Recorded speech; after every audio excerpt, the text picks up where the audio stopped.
আপনারা হয়তো দেখে থাকবেন যে রাজ্য সরকারের পক্ষ থেকে এই মামলায় সবসময়তেই টাইম নিয়ে বেরিয়ে যাওয়ার জন্য একটা প্রবণতা থাকে, যেহেতু স্টে অর্ডার আছে। এখন আগের ডেট থেকেই আপনারা দেখে থাকবেন যে যখনই রাজ্য সরকারের তরফ থেকে টাইমের কথা বলা হচ্ছে, তীব্রতরভাবে আপত্তি জানানো হচ্ছে এবং আপত্তির মাত্রাটাও এখন বেড়েছে। তাই জন্য খুব লম্বা ডেট নিতে পারছে না রাজ্য সরকার। তা আজকে স্বাভাবিকভাবেই দেখুন, কোনো আইনজীবী যদি অন্য কোনো মামলায় ব্যস্ত থাকে সে টাইম পায়। আমিও কোনো একটা মামলায় হয়তো ব্যস্ত হয়ে যেতে পারি বা শরীর খারাপের কারণে, সেটা একবার দুবার হলে সবসময় কনসিডার হয়। তো তীব্রতরভাবে আপত্তি হওয়ার জন্য মামলাটা শুক্রবার দিন জজ সাহেব রেখেছেন।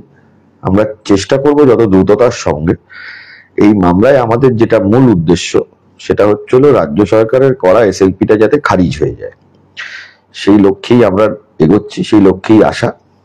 মামলা বহুদিন ধরে চলেছে, দীর্ঘায়িত সময় চলেছে, কিন্তু এখন রাজ্য সরকার কোনোভাবেই আর কি লম্বা ডেট নিতে পারছে না। আপনারা ধারাবাহিকভাবে যদি কিছুদিন দেখে থাকেন, সেরকম ভাবেই আপত্তি জানানো হয়েছে। খুব কড়াভাবে রাজ্য সরকারকে মানে কোর্টের কাছে সেটা জানানো হয়েছে, আপনারা হয়তো দেখে থাকবেন। এবারে দেখা যাক শুক্রবার দিন কি হয়। আজকে শুনানির সময় শুরুতে যখন সিনিয়র আইনজীবী ছিলেন রাজ্য সরকারের তরফ থেকে, তবে যিনি মেন মিস্টার অভিষেক মনু সিংভি ছিলেন না, তার অন্য মামলার ব্যস্ততার কারণে আদালতের তরফ থেকে একটা প্রস্তাব দেওয়া হয় যে আপনারা 50% দিয়ে তো পারলে রিলিজ করে দিতে পারেন। এটা কোনো অর্ডারে রেকর্ড হয়নি, মৌখিকভাবে একটি প্রস্তাব দেওয়া হয়। তো সেই প্রস্তাবে রাজ্য সরকারের তরফ থেকে ঘোরতর আপত্তি জানানো হয়েছে, প্রস্তাব তারা মানতে চায় না। তো তখন বিচারপতিরা বলেছেন ঠিক আছে, যখন প্রস্তাব মানবো না তখন সেটা শুক্রবার দিন আমরা তাহলে শুনানি করব মামলার। তা আমরা শুনানির জন্য প্রস্তুত। সকলেই যার যা প্রোগ্রাম ছিল, সবাই দিল্লিতে এসেছিলাম, হয়তো আজকে ফেরত চলে যাব, কেউ ফেরত যেতে পারছি না, আমরা দিল্লিতেই আছি। শুক্রবার দিন আমরা এই মামলার যত তাড়াতাড়ি দ্রুততার সাথে নিষ্পত্তি করা যায় আইনজীবীদের তরফ থেকে, সিনিয়র আইনজীবীদের তরফ থেকে, তার পূর্ণাঙ্গ চেষ্টাই করব। এবং সময় রাজ্য সরকারকে যে নিতে দেবো না, বা সময় নিলেও সেটা যতটা পরিমাণ কম হয় সেটার চেষ্টা করব।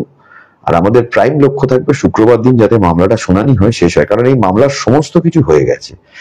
একটা মামলার যা যা ফর্মালিটি হয়, মামলা এসএলপি রাজ্য সরকার ফাইল করেছে, তার অপোজিশন, তার কাউন্টার এফিডেভিট জমা পড়ে গেছে, তার রিপ্লাই জমা পড়ে গেছে, রিটেন নোটস অফ সাবমিশনস জমা পড়ে গেছে। তারপরেও তো মামলাটা অকারণ ফেলে রাখার তো বা পড়ে থাকবে কেন, সেটা তো একটা বড় প্রশ্ন। যার জন্যই আদালতকে এটা দৃষ্টি আকর্ষণ আগের দিনই করা গেছে, এবং আদালতের দৃষ্টি আকর্ষিত হয়েছে বলেই আদালতের দৃষ্টিটা সঠিকভাবে যখন আগের ডেটে দুটো তিনটে ডেট আগে যখন আকর্ষিত হয়েছিল, যখন এই বেঞ্চে মামলাটা প্রথম দিকে ওঠে, সেটা আদালতের দৃষ্টি আকর্ষণ করা গেছে বলেই আদালত অল্প সময় দিচ্ছেন এবং দৃষ্টি আকর্ষিত হয়েছেন, তাই জন্য আদালত এরকম শর্ট ডেট দিচ্ছে।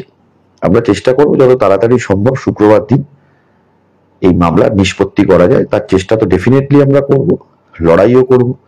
সিনিয়ররাও প্রস্তুত, আমরাও প্রস্তুত, দেখা যাক কি হয়।